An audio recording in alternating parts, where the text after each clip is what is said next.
Fala, coração! Oi, nós aqui outra vez. Agora para falar do romantismo. Aula 24 de literatura para o canal Escolha Educação. Aproveite para fazer a sua inscrição.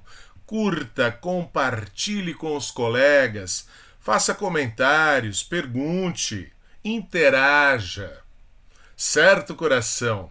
E para falar de romantismo, uma das estéticas mais importantes da história da literatura, vamos abordar aí algumas obras. Os Sofrimentos do Jovem Werther, do alemão Goethe, é considerada a primeira obra romântica no mundo.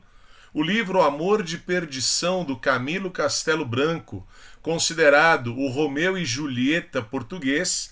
E vamos também aí analisar e interpretar um episódio da série Black Mirror, que é o San Junípero, um dos mais bonitos, com certeza, que eu assisti. Então vamos lá, né? Sem muita conversa, vamos começando a nossa aula. Coração, o romantismo é a arte feita pela burguesia para a burguesia. Importante frisar isso, por quê? Porque o arcadismo, que veio antes, já era feito pela burguesia ilustrada, mas ainda seguindo os moldes da nobreza, querendo agradar um padrão clássico. Tanto que o arcadismo é também considerado, chamado neoclassicismo. Agora não. Finalmente a burguesia encontrou a sua forma de expressão.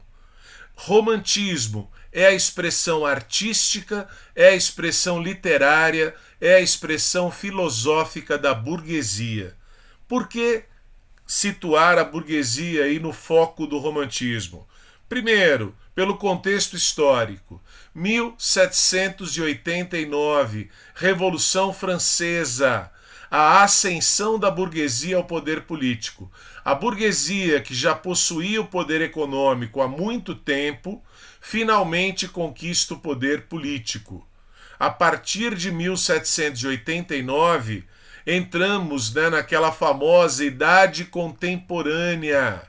Poder econômico e poder político andam lado a lado. É o mundo em que nós vivemos aí até hoje. Até para situar historicamente, é importante, você perceber. A burguesia nasce na Baixa Idade Média. Quem eram os burgueses que habitavam os burgos? Comerciantes. Então a burguesia, ela nasce junto com o capitalismo. Pensa comigo. Valor universal de troca. Capital, dinheiro. Falou em comércio, falou em troca de mercadorias, falou em escambo. E aí é lógico, o uso do dinheiro, o uso do capital. Então o capitalismo nasce junto com a burguesia e cresce junto com ela. Será uma longa transição do feudalismo, que era o sistema econômico lá na Idade Média, para o capitalismo. Tudo bem, coração? Então surgiu a burguesia, surgiu junto com ela o capitalismo. Beleza? Quais são os valores do capitalismo? A gente sabe muito bem disso porque vive nele, né? Nós vivemos nesse sistema econômico. Primeiro, propriedade privada. É meu. A casa é minha, o carro é meu, o iate, o jatinho, o helicóptero, o avião. É propriedade privada. É de minha propriedade. Então olha lá, o que está na base então do capitalismo e é valor máximo da burguesia? Individualismo. E aí, coração, lógico, qual vai ser a principal característica do movimento romântico, da estética romântica na literatura e nas artes de um modo geral? Egocentrismo. O centro do mundo não é mais Deus. Lá na Idade Média, o centro do mundo era Deus. Era o teocentrismo. No Renascimento, o centro do mundo era o homem, o ser humano como um todo. Nós tínhamos o antropocentrismo, ou até humanismo, como queiram. Dentro da Idade Média, do teocentrismo, o que mandava era a fé. No Renascimento, o que manda é a ciência, a razão. Agora, coração, eu indivíduo, eu ego, eu sujeito, sou o centro do mundo. O que me torna único? O que me torna diferente das outras pessoas? É aquilo que eu sei? Não. Aquilo que eu sei, qualquer um pode saber. Aquilo que eu sinto é só meu. Então é o meu sentimento que me torna único, que me torna diferente de todos os outros. Então é lógico, o romantismo vai valorizar acima de tudo o sentimento, é o chamado sentimentalismo. E para completar, né, essas três características fundamentais do movimento, pensem, se eu me considero o centro do mundo, você também se considera. E há vários centros do mundo. Só que o mundo não percebeu isso. Quando o romântico se depara com a realidade, há uma frustração, há uma decepção. E aí a atitude romântica é a de fuga ou evasão da realidade. É o chamado escapismo. Beleza, coração? Então aqui nesse slide você tem, né, o contexto histórico. O que faz mudar tudo isso é a Revolução Francesa e as principais características estéticas do romantismo. Arte romântica, filosofia romântica, literatura romântica, egocentrismo, sentimentalismo e escapismo. Beleza, coração? Então vamos lá, né? Primeiro livro romântico no mundo. Os Sofrimentos do Jovem Werther. No alemão, esse W tem som de V, né? Lembra? Volkswagen. Então, Werther. Alemão Goethe, 1774, ainda final do século XVIII, é considerado o primeiro livro romântico no mundo. Vou ler dois trechos aqui que são fundamentais, né? Tenho me embriagado por mais de uma vez, e as minhas paixões têm atingido a loucura. Mas não me lamento por isso, porque compreendo que todo homem extraordinário que pratique qualquer ação notável ou aparentemente impossível é logo repelido pela multidão e proclamado como ébrio ou louco. Olha o indivíduo, todo homem extraordinário, fora da ordem. Agora não interessa mais ser medíocre. Dentro do arcadismo, era bonito ser medíocre. Áurea mediocritas, mediocridade de ouro. Agora não, coração. Ser medíocre é estar na média. Ser medíocre é ser igual aos outros. E o romântico precisa ser único. Se é o indivíduo o centro do universo, o centro do mundo, esse indivíduo precisa ser único. Então é o que há nele de extraordinário que importa. E ele é repelido pela multidão. Então a gente já percebe aqui, né, as paixões, o passionalismo, leva o romântico a lutar contra tudo e contra todos, contra os valores, os princípios da sociedade. Ele vai defender o seu sentimento acima de qualquer coisa. Segundo trechinho que eu coloquei aqui. Também me contraria muito que ele aprecie mais o meu tino e o meu saber do que este pobre coração, o único dote de que tenho direito de me orgulhar, a origem de tudo, da minha felicidade e do meu infortúnio. O que eu sei, qualquer um pode saber, mas meu coração é só meu. O que me torna diferente de todos os outros é o meu sentimento. Beleza, coração? Então, só para reforçar, né? Neste primeiro livro, nós já temos aí o egocentrismo, o sentimentalismo e o escapismo. A resolução dessa história, né, do Werther, acaba gerando uma onda de suicídios em toda a Europa. Assim como o protagonista faz, né, muita gente que lia o livro acabava se identificando com ele e fazendo a mesma coisa. Então você já tem aí esse tripé romântico de egocentrismo, sentimentalismo e escapismo. Tudo bem, coração? E aí eu vou aproveitar, né, para já colocar uma obra da língua portuguesa, da literatura de língua portuguesa. É considerado aqui o Romeu e Julieta português. Muito quase cópia, né, do William Shakespeare. Amor de Perdição, Camilo Castelo Branco. Ele é o mestre da novela passional. Escrevia para jornais, faturava muito com os folhetins românticos, passional de paixão. Tudo bem? Então é ele que vai o tempo todo trabalhar amor e sofrimento. Paixão, estar apaixonado, é sofrer por amor. Se não estiver sofrendo, não está apaixonado. Tem que ter obstáculo, tem que ter problema. Senão não tem história. Tudo bem? Simão Botelho é um jovem lá dos seus quase 18 anos. Teresa de Albuquerque é uma adolescente dos seus 14, 15. Se viram e se apaixonaram. Aquele amor à primeira vista. Só que tem um problema, as famílias são inimigas. O Domingos Botelho é juiz corregedor, não deu ganho de causa lá para o Tadeu de Albuquerque, pai da Teresa. As famílias são inimigas e as famílias não permitem esse namoro. O pai da Teresa, o Tadeu de Albuquerque, quer obrigá-la a se casar com um primo chamado Baltazar Coutinho. Ela recusa e, como verdadeira heroína romântica, prefere ir para o convento, prefere ser freira, é o escapismo pela via religiosa. O Simão enfrenta o Baltazar Coutinho e acaba matando esse Baltazar Coutinho. Como verdadeiro herói romântico, ele não vai fugir, ele vai arcar com as consequências do seu ato, porque ele agiu, né, em nome do amor. Foi o amor dele que fez com que ele realizasse esse ato. Então ele vai arcar com as consequências. Poderia ser condenado à forca, condenado à morte, mas foi condenado ao degredo, ao exílio. E aí aquela tragédia romântica.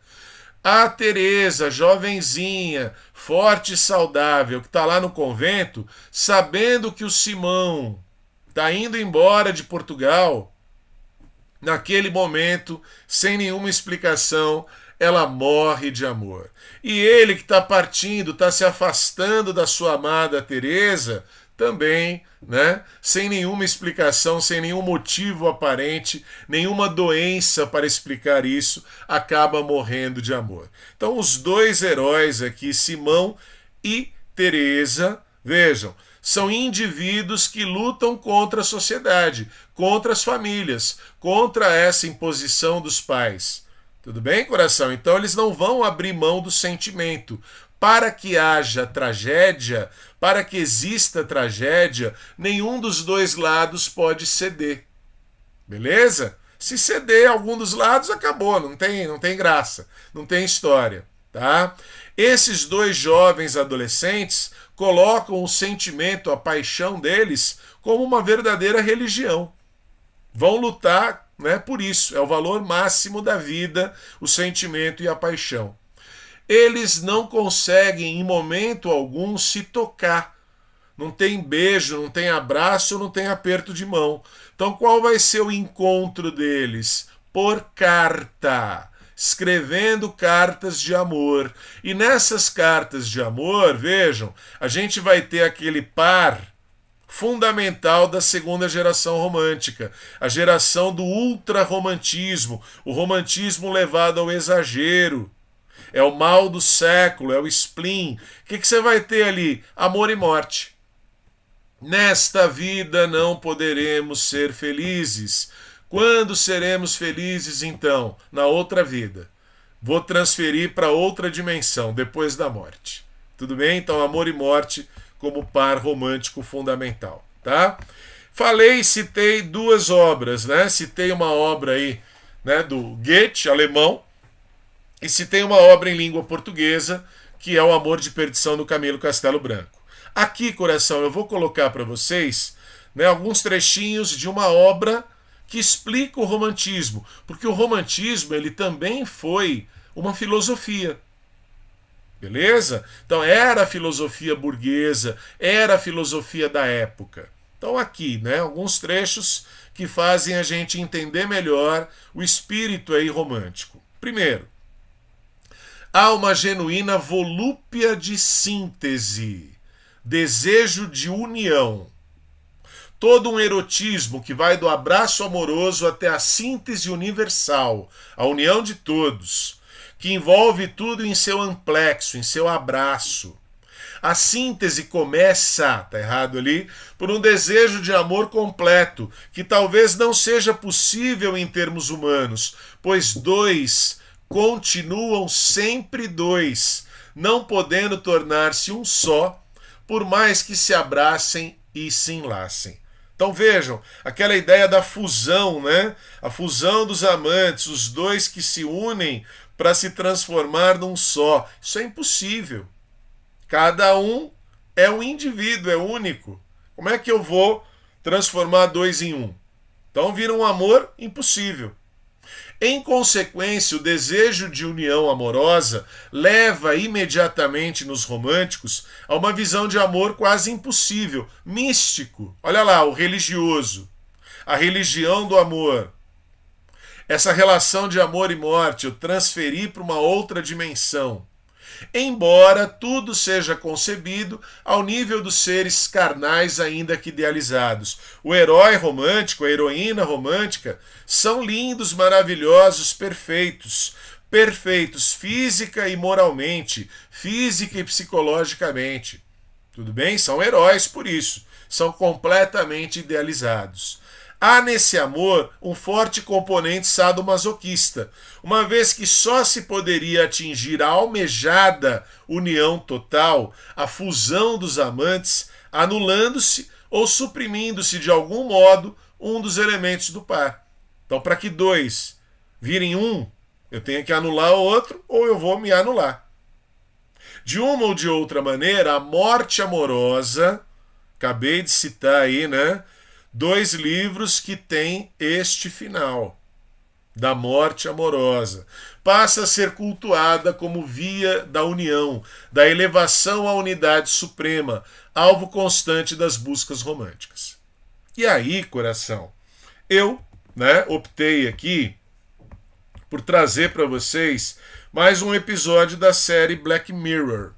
A ideia, coração, lógico, é tornar esse estudo da literatura, essa parte mais técnica, mais estética, mais filosófica, mais histórica, tornar isso mais palatável, mais agradável, mais motivador.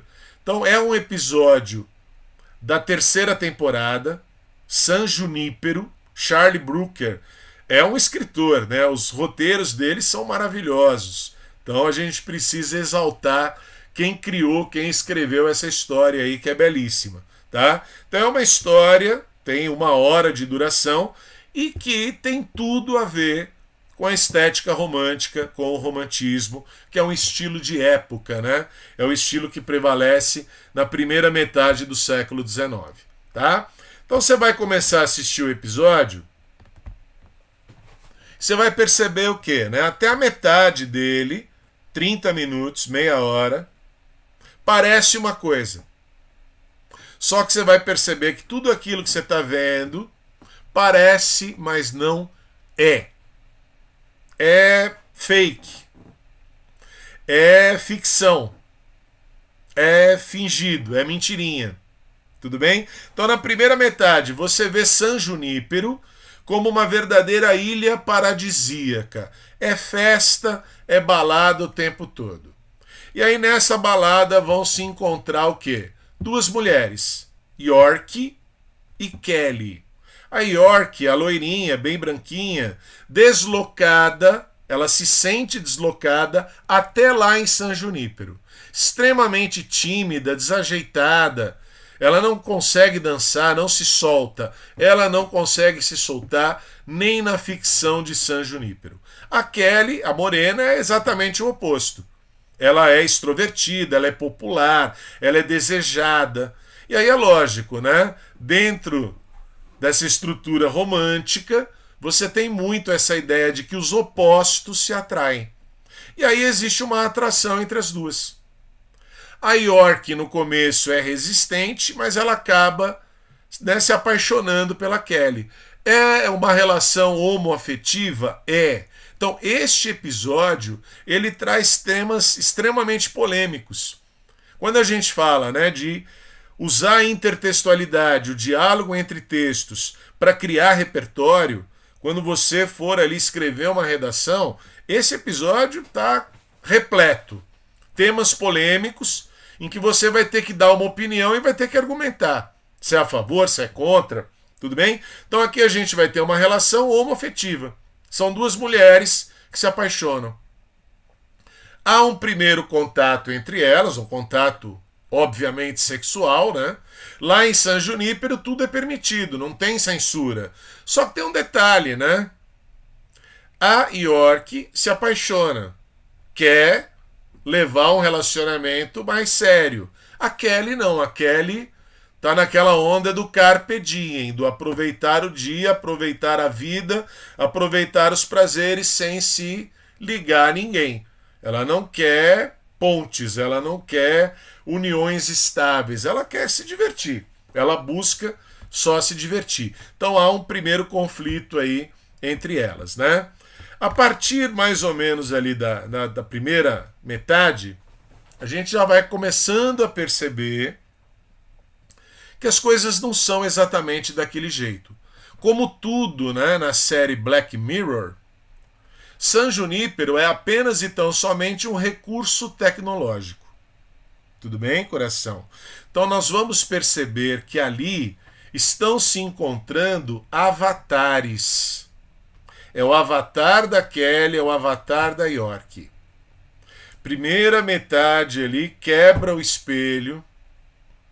E aí a gente vai perceber, na verdade, elas são duas mulheres idosas em situações extremamente complicadas. Tudo bem?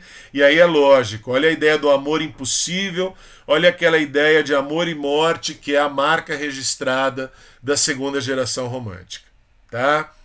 Quem é Kelly? É uma mulher que tem ali uma doença terminal.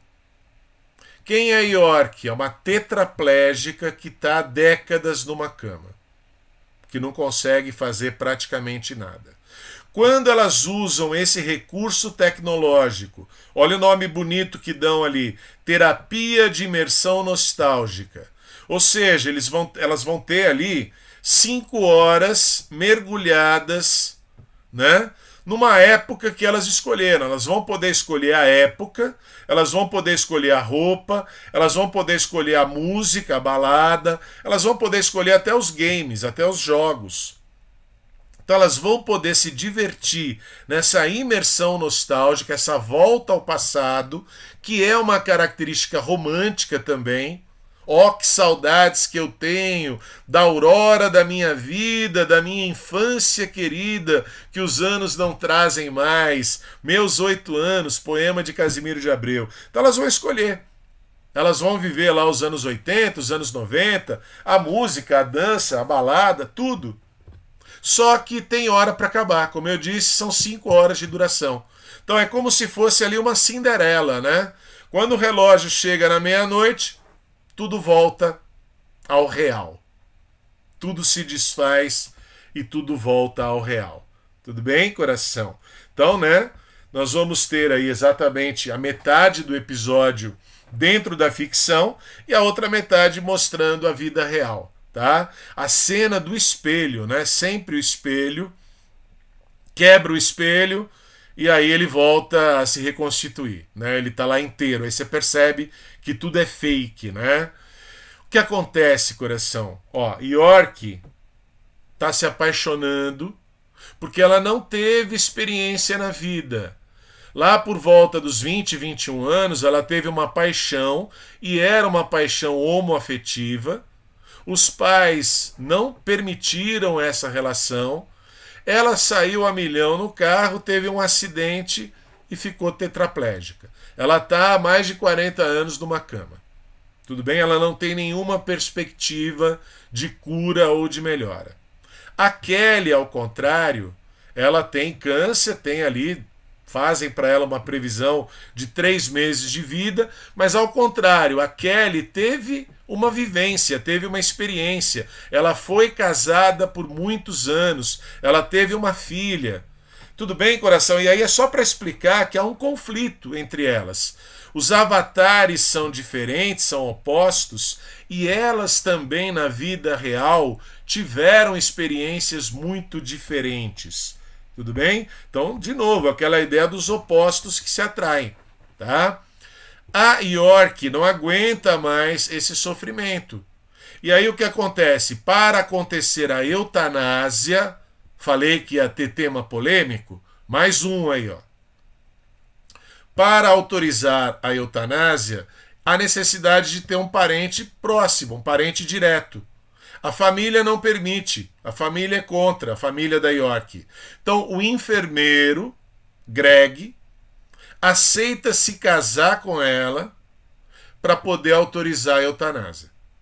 Quando ela realizar a eutanásia, ela vai poder ficar definitivamente em San Junípero. Existe essa opção em San Junípero. Aos turistas, aqueles que ficam apenas 5 horas, mas há também os permanentes, aqueles que morreram e foram para lá. Então o que vira aí San Junípero? Né? Uma espécie de cemitério tecnológico, cemitério pós-moderno aí, tá? Então o que acontece? Quando a Kelly vai visitar York e descobre esse casamento, ela se oferece para ser a noiva. Já que há uma relação afetiva entre elas, que ela possa ser a noiva no lugar do Greg. O Greg tá fazendo isso, né? Porque é um cara legal, porque, né, teve pena. Então, por que não fazer um casamento ali, homoafetivo, mas paixão, amor, sentimento, que é o que une as duas personagens. E aí nós temos, né, a cena belíssima ali do casamento entre elas. O casamento na vida real, tétrico, né, morte, mas o casamento na ficção de San Junípero. Tá, amor e morte, estão ali o tempo todo, né, lado a lado. Poderia ser um final feliz, mas ainda não. Por quê? A York começa a cobrar da Kelly que ela faça o mesmo. Você também não tem muita perspectiva de vida. Você já está condenada. Por que você também não se torna permanente e vem viver comigo aqui para sempre, né? Olha aquela ideia do amor único e eterno dos românticos. Vamos viver para sempre aqui em San Junípero. E a Kelly recusa. Por quê? Aí ela explica. Ela ficou casada 49 anos com Richard. Os dois tiveram uma filha, Alison, que morreu aos 39 anos. E quando a Alison morreu, não existia San Junípero. Não havia opção de San Junípero. Então o Richard, que morreu há pouco tempo, fala em meses, não quis ir para San Junípero. Beleza? Então a Kelly quer ser sepultada junto com o marido e a filha. E aí há, óbvio, né, uma briguinha aí de casal. Tem uma discussão de relacionamento, uma DR aí entre Kelly e York. Mas é lógico, né, coração? Aqui, principalmente nesse episódio que é lindíssimo, se você nunca assistiu, assista, vale muito a pena, né? Ela vai também fazer a viagem, né? Tem algumas metáforas visuais, né? A metáfora da praia. Aqui é o avião, né? Passa o avião quando ela decide também optar pela eutanásia. Então também a Kelly vai cometer eutanásia, tá? E ela vai, né, viver em San Junípero. Então vão passar a eternidade nesse universo de faz de conta. Tá certo? Então, lindo o episódio, né? É realmente uma história de amor e morte. E aí é lógico, para encerrar, né? Eu tô trazendo aqui quem mais fez sobre isso, né? Tim Burton. Tim Burton, coração. A Noiva Cadáver, Edward Mãos de Tesoura. Tantos e tantos filmes, né, em que ele explora essa ideia. Frankenstein, né? Tem o Frank Winnie, tá? Então é sensacional. Tim Burton é bem romântico de segunda geração. E aqui, né, eu estou aproximando dos dois livros. Olha o trecho do Werther. Que importa que Alberto seja teu marido, sê-lo-á neste mundo, porque neste mundo é um pecado eu amar-te, querer arrancar-te dos seus para os meus braços. Um pecado? Seja assim, sofro castigo, saboreei este pecado em toda a sua volúpia celestial. Olha aquela volúpia de síntese, né? Só que aqui esse desejo de união no céu. Esse desejo de união em San Junípero. Tudo bem, coração? Nessa terapia de imersão nostálgica, esse mergulho no passado que vai ser um mergulho no futuro, na eternidade. Tudo bem? Então, né, metaforicamente, você sai desta vida terrena, que é limitada pelo tempo, e você mergulha nesse universo de ficção, que é San Junípero. Seja assim, olha lá, né? Saboreei esse pecado em toda a sua volúpia celestial, absorvi no meu coração o bálsamo da vida e a força. És minha desde então, minha sim, Carlota. Vou primeiro do que tu, até que tu venhas, então voarei ao teu encontro. Então olha lá, o encontro depois da morte. O encontro em outra dimensão. É a ideia brilhantemente, né, criada, recriada em San Junípero. No Amor de Perdição, nas cartas de amor de Simão e Teresa, olha lá. Que importa morrer se não podemos jamais ter nesta vida a nossa esperança? A morte é mais que uma necessidade, é uma misericórdia divina. Não temos nada neste mundo, caminhemos ao encontro da morte. Há um segredo que só no sepulcro se sabe. Ver-nos-emos? Então, né, aquilo que o romantismo vai exaltar, do amor impossível, do amor único e eterno, e aí se não é possível nesse mundo, será possível em outra dimensão. Beleza, coração? Então aqui o mais importante, né, é o contexto histórico e as características estéticas do romantismo. Então dá para fazer uma aula trabalhando, né, a comparação, a relação de intertextualidade. Primeira obra romântica no mundo, um livro alemão, um livro de língua portuguesa, da literatura portuguesa, Um Amor de Perdição, que já é recriação do Shakespeare, do Romeu e Julieta. Dá para você usar o Romeu e Julieta se quiser também. E o episódio Black Mirror, que vale muito a pena conhecer e trabalhar com audiovisual, torna a aula um pouquinho mais, né, interessante e motivadora. Beleza, coração? Por favor, se tiver aí questões, né, coloque aí, a gente responde sempre que possível. E vai ser possível, tá bom?